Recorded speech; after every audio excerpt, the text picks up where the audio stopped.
जब मारे लचिलम ताहर मन बौरे तब हाके न बोलमुआ गाड़ी से तब हाके न बोलम। जिस गाने का इंतजार हम लोग को 2-4-10 दिन से था, अरविंद अकेला कल्लू का वो गाना गाड़ी साए साए बोलबम का फर्स्ट गाना अरविंद अकेला कल्लू का, वो आज ही यूट्यूब पे अपलोड हो चुका है। जैसे ही गाना यूट्यूब पे आया, मानो कि जैसे उस पे व्यूज की बारिश होने लगी है। वो गाना इतना चल रहा है, लोग जम करके उस पे रील्स बना रहे हैं।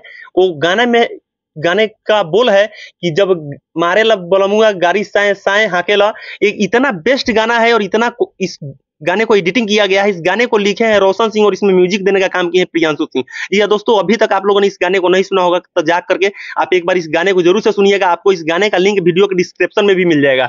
ये गाने को इतना बेस्ट क्वालिटी में बनाया गया है। शिल्पी राज के साथ में गाए हैं अरविंद अकेला कल्लू, और सावन का ये पहला गाना है अरविंद अकेला कल्लू का, और ऐसा लगता है कि सावन का पहला गाना में ही ये ट्रेंडिंग में गाना चल रहा है। जैसे अभी गाना को आए हुए 2-4 घंटे हुए हैं और उतने में ही ये गाना मिलियन में क्रॉस कर रहा है। जी हाँ दोस्तों, अगर आप लोगों ने अगर अभी तक इस गाने को नहीं सुना है तो जा करके आप लोग इस गाने को एक बार जरूर से चेकआउट कीजिएगा। यहाँ तक लिए जय हिंद, वंदे मातरम, और इसी तरह के भोजपुरी से रिलेटेड न्यूज देखने के लिए आप लोग मेरे चैनल को भी सब्सक्राइब जरूर से कर लीजिएगा।